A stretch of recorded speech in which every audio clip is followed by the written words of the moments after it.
pero por lo menos poner un antecedente de advertencia, de decir, lo dijimos aquí, como dijimos el tema de Castillo, le dijimos a Castillo mucho antes, si no quiere que mueran sus compatriotas peruanos, disuelva el Congreso y llamen a una constituyente de manera inmediata. No lo hizo, se demoró, esperó hasta el final, esperó que los congresistas sean demócratas, eso no pasó, y ahora estamos sufriendo y llorando todo lo que estamos viviendo. Y llorando me refiero porque más de 26 asesinados por bala, más de 500 heridos de arma de fuego, 500 heridos, que esto es un tema sumamente, y aquí empezamos con la crisis política en el Perú, 500, más de 500 heridos, mis estimadas y estimados. Comparemos el caso con Chile, el 19, el octubre rojo del 19, que yo llamo crítico, el octubre rojo de ese año, en donde empiezan las manifestaciones en Ecuador contra Lenín Moreno. Se arrestan extrajudicialmente más de 1,000 personas, se mueren 11 personas, pero la diferencia entre los francotiradores, que eran ilegales, o sea, que hasta la fecha se niega por parte del Estado, porque es un crimen de Estado lo que ocurrió en esas fechas, se niega por parte del ejército o de la policía haber tenido francotiradores entre la gente en los edificios. La mayoría de estas personas fallecen y la mayoría de heridos, en el caso chileno y ecuatoriano, se dan no por arma de fuego, sino por el disparo directo, pero de estas bombas lacrimógenas, ¿no? De estas escopetas que disparan estos proyectiles de gas, ¿no? Que se supone no deben ser apuntados hacia la ciudadanía, sino que son para ser lanzados a una distancia prudente, considerable, o sea, esta cuestión se dispara contra el viento para que el viento envíe las partículas que son reactivas, ¿no? Que provocan esta irritación en las personas, ¿no? Pero hacen todo lo contrario, ¿no? O sea, disparan estos proyectiles y no sé, porque es una temática muy común de todo Sudamérica, porque parece que son entrenados en Colombia y de Colombia a Panamá, y oficiales van a Estados Unidos. Entonces, los Estados Unidos les enseñan a cómo reprimir. Cuando en Estados Unidos, si se hiciera algo así, todas las redes sociales estallarían con los puños arriba, ¿no? Como el Black Lives Matters o cuantas otras cosas que también ponen los fifís, ¿no? Los cifrinos en Venezuela, los fifís en México, los gomelos en Colombia, los pitucos en Perú. Me estoy refiriendo, en Chile son los pitucos también, ¿no? Pitucos, no, pitucos en Perú. En Chile se les dice eh, a la gente pretenciosa de dinero o la que se cree de dinero, tiene un título. Pero bueno, todo esto es que cuando sale una moda en Twitter de poner una bandera o de poner una causa como Me Too, etcétera, etcétera, lo hacen, lo replican, pero nunca estudian ni analizan el contexto ni quién está detrás de esa estrategia comunicacional, porque es una estrategia comunicacional como como los jueguitos que te pone Facebook de caras, de envejecimiento, o los celulares con aplicaciones o TikTok. Y estas aplicaciones lo que hacen realmente es recoger tu data, tu iris de tus ojos, tus acciones del rostro y todo eso para hacer reconocimiento facial en caso de ser necesarias, en caso de ser útiles, y también tu perfil psicológico. Con eso Facebook y Cambridge Analytica organizaron el caso del Brexit, de la campaña del Brexit en Reino Unido, para sacarlo al Reino Unido de la Unión Europea, y en el caso de la campaña con Donald Trump. Y Obama también, el primero que hizo el uso de redes sociales de forma estratégica. Yo me dedico a eso. El primero que en Estados Unidos pagó una gran cantidad de dinero para ganar las elecciones fue la campaña electoral de Barack Obama, el agente encubierto de la CIA. Desde que nació ese muchacho, ese señor que es mayor que yo, pero desde muchacho ese hombre nació ya predispuesto para la CIA porque su papá era un agente de la CIA. su mamá también. Entonces, allí se utilizó en gran forma, en gran medida. Y claro, Trump también lo utilizó, Biden de la misma manera, y desde ahora en adelante en Estados Unidos se vivirá este terror, esta predisposición a poner a unos contra otros a través de la información que se obtiene por el registro, ¿no? de datos de estos jueguitos, de estas aplicaciones en Facebook. Empezaron en Facebook, pero también se usan en Twitter con las encuestas y en el caso de TikTok también de la misma manera, ¿no? Saludos aquí más. Petro va a terminar por qué. Ojo, él va por la paz total y sabe que ahí debe tener cabida la derecha y la JEP es la plataforma. Es complejo el tema. Sí, es amigos del mundo, totalmente de acuerdo. Y justamente esta mesa para la paz, la JEP o JEP, tiene mucho que decir, pero no, la derecha jala su molino, eso nunca se va a poder convencer. Eso no va a pasar. Ya vamos a llegar a Colombia. La tesis de la ministra de la Corte causó un escándalo, pero existe una red de corrupción en la UNAM. Pero como es neoliberal, el rector, quien es el chivo expiatorio, es esta. Lulu Montes, hablando del tema del escándalo de la tesis de una ministra del presidente Andrés Manuel López Obrador, que creo que le están haciendo exagerado el tema, ¿no? O sea, como siempre buscándole la quinta pata al gobierno de López Obrador, los medios de comunicación. Yo creo desde este espacio que no debo maximizar esa estrategia, entiendo que es una estrategia, y no hablar del asunto, ¿no? Porque no es relevante. O sea, lo hacen ellos relevante, pero nosotros no debemos hacerlo. La octava era 43 contratos, perdón. Sí, en la octava, Sofía Smith. No me sé de memoria, pero sé que en el monitoreo revisé eso el día de ayer y era Rubén Luengas, ¿no? Él trabaja en la octava. USA ha subvencionado a 5.000 agentes de diversas agencias para supervisar Latinoamérica. Así es, exactamente. Tiene una chequera muy grande. De hecho, el presupuesto de la CIA no entra dentro del presupuesto que se pelean y debaten los demócratas y republicanos en el Senado de Estados Unidos, en esa falsa democracia o débil democracia, la de Estados Unidos, donde existe un partido con dos caras, y se quejan de que en nuestros países no hay democracia, ¿no? Cuando hay 100.000 corrientes distintas en nuestro territorio, ¿no? Que tampoco es lo ideal, pero lo de Estados Unidos peor aún, ¿no? Si critican el Partido Comunista Cubano o el de China, ¿por qué no criticar el de Estados Unidos, ¿no? Un solo partido con dos caras y que hacen pantomimas. Pero más allá de eso, lo que quería mencionar es que el presupuesto para las agencias de inteligencia secretas no es considerado, no es tomado en cuenta, simplemente pasa, ¿no? Entonces, e incluso está fuera del presupuesto del Pentágono, porque el Pentágono es aparte, ¿no? Pero las más de 8 agencias de investigación secreta que tiene Estados Unidos tienen presupuestos particulares. Y en el caso de la CIA, tienen dinero de sobra, ilimitado. La maquinita de hacer dólares la tienen como para sus trabajos encubiertos, como le llaman ellos, ¿no? Sus temas. Así crearon el narcotráfico en Colombia, con el tema Irán-Contra. Así crearon también los contras de Nicaragua. O sea, la CIA, cuando están en un proceso de investigación o supuestamente de investigación, ciertamente ellos pueden aprobar millones de dólares, pero millones de dólares sobre eso. Y de eso quiero hablar también este año que viene. Vamos a hacer un especial sobre Bucha, este tema de una ciudad iraquí, cómo es que se armaron los del Estado Islámico, de dónde provino tanto armamento financiado desde Estados Unidos y Arabia Saudita. Es muy interesante el asunto, ¿no?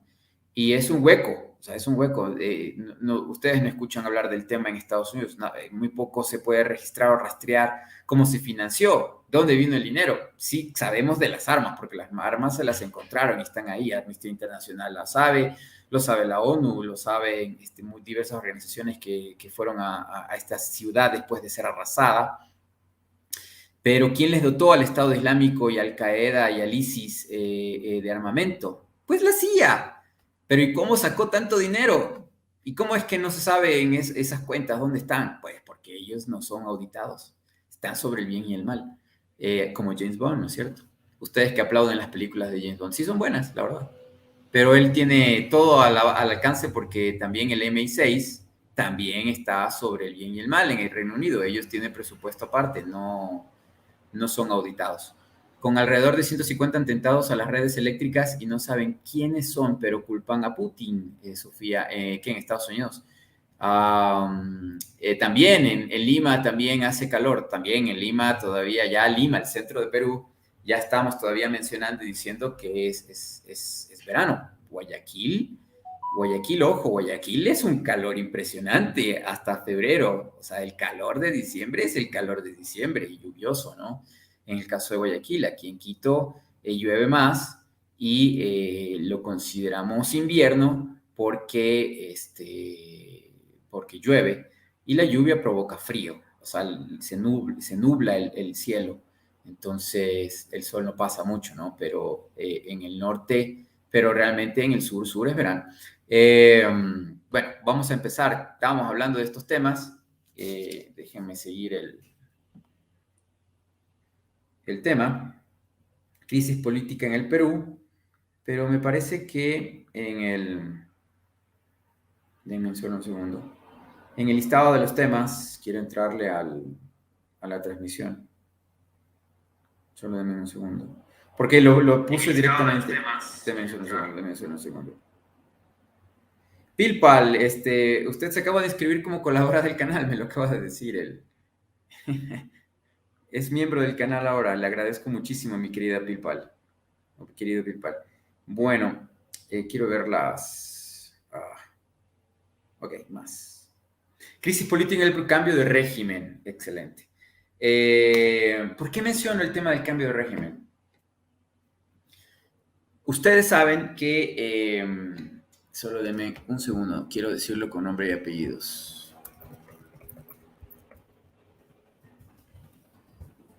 Señor que tiene, como siempre, un apellido extranjero, o más bien no tan mestizo, José William Zapata. Bueno, Zapata es más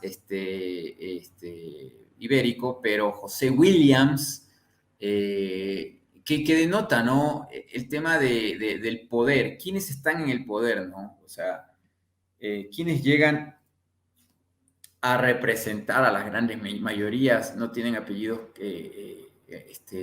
nativos, sino castizos, ¿no?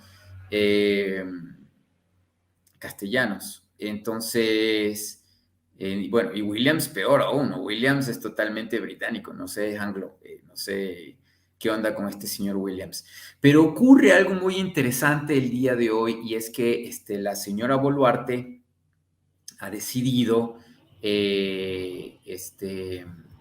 veamos la foto del potencial nuevo presidente de una vez. No seamos,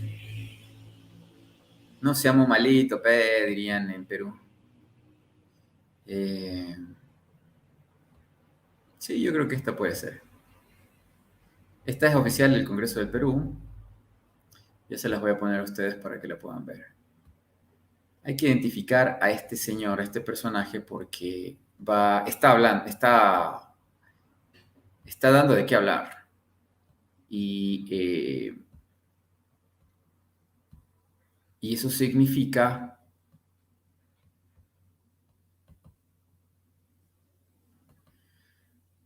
que el presidente en funciones del Perú actual, perdón, del Congreso del Perú, este señor Williams, podría sucederle, perdonen, a la señora Boluarte. ¿Y por qué menciono esto? En el día de hoy, bajo ciertas presiones, porque hay muchas en la interna del gobierno actual, que pende no de un hilo, pende de una brisa de viento. Se está organizando una estrategia para que el Congreso que depuso a Pedro Castillo y que le hizo la vida imposible a Pedro Castillo y que lo tiene secuestrado con los militares en una cárcel militar, pues ya van por el todo por el todo y están viendo la figura de que Boluarte logre darle el aviso de fuga, es decir, que salga del Perú. Como estrategia es una alternativa, que la señora Boluarte salga por compromisos del Ejecutivo peruano en futuros días y que se quede designado o delegado en la presidencia en funciones este señor Williams, que es el actual presidente del Congreso peruano. Ahora, ¿qué posibilidades hay de que realmente en enero tengamos, o máximo febrero, tengamos a este señor, a este personaje como presidente del Perú? Muchísimas, muchísimas. Porque si bien es cierto, la señora Boluarte, en su poco tiempo como presidenta, carece casi en absoluto de apoyo, no solo del pueblo, no solo popular, aunque hay algunos limeños y limeñas, fujimoristas, garcianistas de derecha, que están felices y contentos con lo que está pasando porque aplauden porque mueran indios en el páramo y en el sur peruano. Les da gusto de que el pobre, el campesino, de que el nativo de estas tierras sea asesinado por otros nativos mestizados, en este caso militares, jóvenes personajes que no tienen mucha educación, que les dan un fusil y que les llevan a reprimir a sus hermanos, a sus parientes, etcétera, etcétera, ¿no? Y bueno, aunque no seas de Arequipa y seas tal vez del norte, tal vez seas de Chimbote como conscripto y te mandan a matar gente al sur y dices, no, es que esta gente del sur, pero esto no pasa, esto no es mi problema. Pues son hermanos peruanos y más allá de hermanos peruanos son hermanos andinos y son hermanos americanos, sudamericanos y hermanos americanos. Son tu tierra, son tu gente al fin y al cabo, ¿no?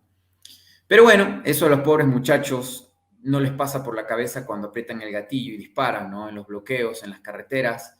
Lo he visto en Ecuador, lo he visto en Bolivia, lo he visto en Perú, lo he visto en Colombia, así que es la misma estrategia, vuelvo y repito, de enviar a personajes que no tienen criterio formado, porque los jóvenes militares, conscriptos, no tienen criterio desarrollado, no tienen inteligencia emocional, no entienden ni siquiera cuál es la historia de su país, solo los mandan a matar o morir, tanto en las guerras del Perú contra Colombia, Ecuador, Chile, Brasil, etc. Y así ha sido como estos grandes jerarcas que gobiernan y dominan el Perú desde que ese territorio se conoce como Perú, como república, que son estos militares que heredan los puestos de mando, los verdaderos golpistas, en este caso. Como se ve mal el tema de que haya una dictadura directa de militares en el siglo XXI en un continente en donde muy probablemente no se repita esa misma situación, es decir, en Chile, en Colombia, en Venezuela, en Ecuador, no ocurriría como si ocurrió a mediados del siglo pasado, en la segunda mitad del siglo pasado, pues utilizan títeres. Y en este caso de la títere, la señora Boluarte, ella también entiende, conoce y es asesorada, es abogada, de que su final muy probablemente sea como el de la señora Yáñez de Bolivia, por crímenes de lesa humanidad y también por otros crímenes también terceros ejercidos durante su año de mandato, usurpador, dictatorial, en Perú, en Bolivia, perdón. Entonces, la estrategia simple es gobernar durante un año a fuerza, bala y plomo con esta señora Boluarte, pero, en vista de que el pueblo peruano busca, pide, solicita varias cosas, se quiere minimizar el tema de la Asamblea Nacional Constituyente, dándole placebos o mínimas gotas de... O sea, en negociación, cuando tú tienes una parte, cuando tú tienes al poder, o sea, tú tienes a los jerarcas, tienes a quien tiene el poder y tienes al débil, pero que se está quejando y no tienes forma de pisotearlo, de acabarlo, lo que haces es darle pequeñas compensaciones. En este caso, Así de esa manera lo engañas, lo mantienes tranquilo. Por ejemplo, si bien es cierto, la esclavitud se fue abolida en nuestro continente, la nueva fuerza laboral, que antes era esclava, le dabas un día a la semana para que descanse. Esa es la libertad. Y que tal vez ya no lo latiguen. Entonces, esa es la libertad. Después esa masa que vivía igual esclavizada, le entregaron en el siglo pasado derechos laborables, como por ejemplo 5 días laborables y 2 días libres, ¿no es cierto? Luego se quejaron, luego tuvieron jornadas solo de 8 horas, luego se quejaron y así sucesivamente, ¿no? Porque si tú acababas con la mano de obra, porque no lo puedes aplastar, pierdes la mano de obra y tú como el dueño de la fábrica, como el dueño de las plantaciones, no te vas a poner a hacer ese trabajo, ¿no? Entonces, porque el negocio se caería. Entonces, de la misma manera, el pueblo peruano con la estrategia lo que están haciendo es darle pequeñas gotitas, placebos, compensaciones por los muertos, por los heridos, por la manifestación, y le dicen, ustedes han ganado, como diría Fujimori, ustedes han ganado. Y perdón por esas malas imitaciones. Pero detesto a Fujimori, en verdad. Y, y lo que planean darle es quitar a Boluarte, ponen a este señor Williams, que también no tiene apoyo popular en absoluto, el Congreso no tiene apoyo, la gente quiere que se vaya, el Congreso se disuelva, pero a la vez Williams procuraría tomar la decisión ya en el poder de adelantar elecciones. Lo que no quieren hacer ahora la quieren tener como cartas jugando al póker, tener ese as, para cuando él esté en el poder decirle al pueblo, bueno, vamos a hacer elecciones en el 2023, octubre, noviembre, alguna fecha, un cambio constitucional como los que están acostumbrados a limpiarse con la Constitución del Perú, no les importa realmente la Constitución, sino para sus fines. Entonces, este señor les va a decir que va a haber nuevas elecciones presidenciales y de Congreso, ¿no? Y sigue el show porque simplemente cambian a los bailarines o cambian de jugadores, el estadio de fútbol está en el mismo lugar, es la misma cancha, son la misma banca, son los mismos baños, son las mismas luminarias e incluso los mismos árbitros. Entonces, las mismas pantallas. Entonces, esa sería potencialmente la estrategia de estos sabios militares, ¿no? Para evitar seguir matando más peruanos, porque también ellos no les importa matarlos, pero se ve mal internacionalmente y son presionados, son llamados la atención por las embajadas, por los gobiernos. El Perú puede ser sancionado a nivel internacional por esta crisis, deberían ya sancionarlo, pero no lo hacen en otros países. Por menos ya hay miles de sanciones, ¿no? Recordemos el caso de Venezuela, etcétera. Entonces, ¿qué queda? Si este señor Williams llega al poder hasta antes, incluso yo creo, de febrero, o por allí, la señora Dina toma asilo en otro país, se libra del juicio en su país y para ir a la cárcel, como le pasó a la muy inocente señora Yáñez que pensó que los Estados Unidos la tenían protegida, cuidada y que también los del sur de Santa Cruz no iban a permitir que esta iluminada evangélica fuera a dar a la cárcel, pero realmente está en la cárcel. En el caso de la señora Boluduarte, teniendo ese antecedente, no quiere correr riesgos, se le está diciendo que pueden darle incluso el asilo y la protección a los militares peruanos en otro territorio y podría tranquilamente irse, ¿no? Permitiendo este paso constitucional hacia el Congreso. Ahora, ¿funcionará la estrategia de estos plutócratas que gobiernan y dominan el Perú? Sí, lastimosamente sí. Ya lo han demostrado, lo han hecho antes. El Perú está cargado de historia en la que no se puede gobernar, en la que no se permiten los cambios legales adecuados para que el pueblo peruano sea dueño de su riqueza. Hay mucho en juego con el tema de los contratos, la minería, el petróleo en el Perú. Las tierras también, ¿por qué no decirlo? Las tierras cultivables, etcétera, etcétera. Entonces, estamos ante un plan Cóndor 2 muy agresivo, muy fuerte, muy a la versión de los 60, 70 de la CIA de Estados Unidos. La embajada tiene mucho que ver ahora en el gobierno de de Boluarte y también el futuro gobierno de Williams, que en las próximas elecciones, en el año que viene, si se dan por este señor Williams, sean amañadas pues completamente, tampoco cambia la cancha que son los medios de comunicación peruanos, que son tan manipuladores de la opinión ciudadana y mayormente del grupo etario mayoritario que vota, hay que decirlo también. La mayoría poblacional del Perú está situada alrededor de Lima, ¿no es cierto? Tenemos una población o sea, en Lima se decide mucho quién es presidente y quién no, y quién va al Congreso y quién no, y de ahí tienes buena población en el norte, y el sur ciertamente no encuentra esa representatividad que tenga influencia nacional en todo el Perú, lo cual obviamente agrava la insatisfacción del pueblo del sur del Perú, lo que no en el 23, pero a futuro ciertamente va a causar cismas mucho más graves entre el norte, el centro y el sur peruano, ¿no? Dividiéndolo al Perú o dividiéndolo al Perú con Lima hacia el norte y con el sur de Lima hacia el sur, ¿no? Entonces, ¿qué puede ocurrir? ¿Qué puede pasar? Es eso, ¿no?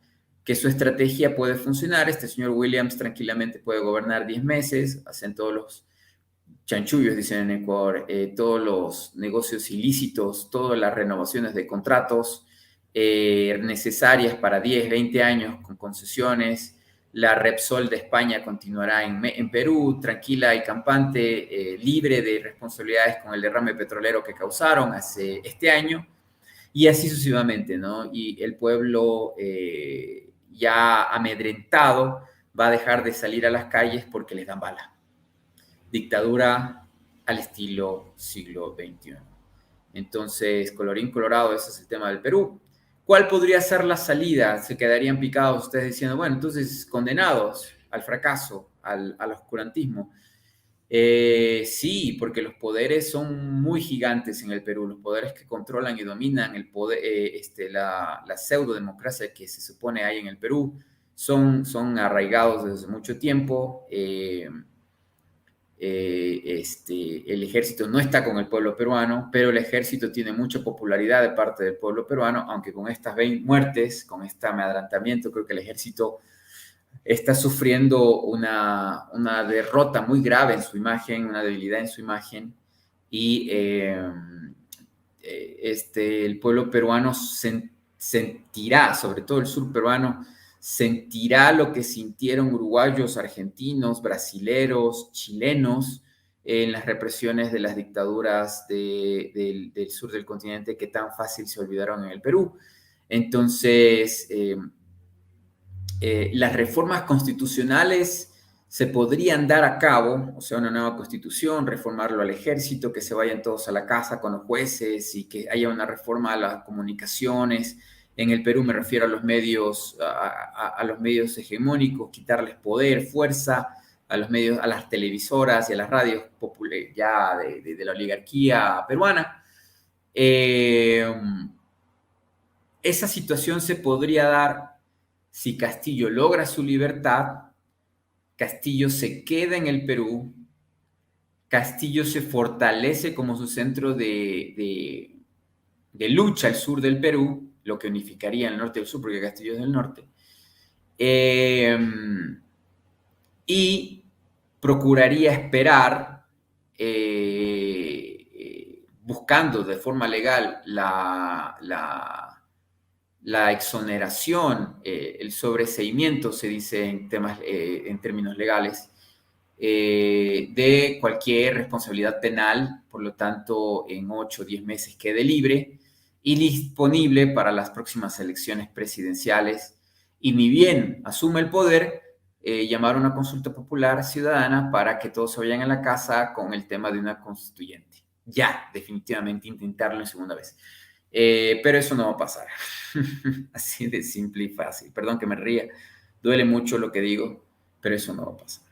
En todo caso, lo más común que podría ocurrir es que Castillo permanezca 1 año y medio, 2 años en la cárcel, caso parecido con el de Jorge Glass en el Ecuador, salga sin derechos políticos, se debilita su situación, por el extrañar a la familia tal vez termine sus días en México, que surjan dirigentes en Perú que quieran, que luchen por cambiar el status quo peruano, sí los hay, y que sobreviven a la calumnia de los medios de comunicación y del Estado, tachándolos de terroristas, tachándolos de beligerantes, utilizando estrategia comunicacional para así apuntar quiénes son los verdaderos terroristas antipueblo en el Perú, afianzar una alianza de partidos y de movimientos socialistas de izquierda, populares, comuneros, campesinos, gremiales, sindicales,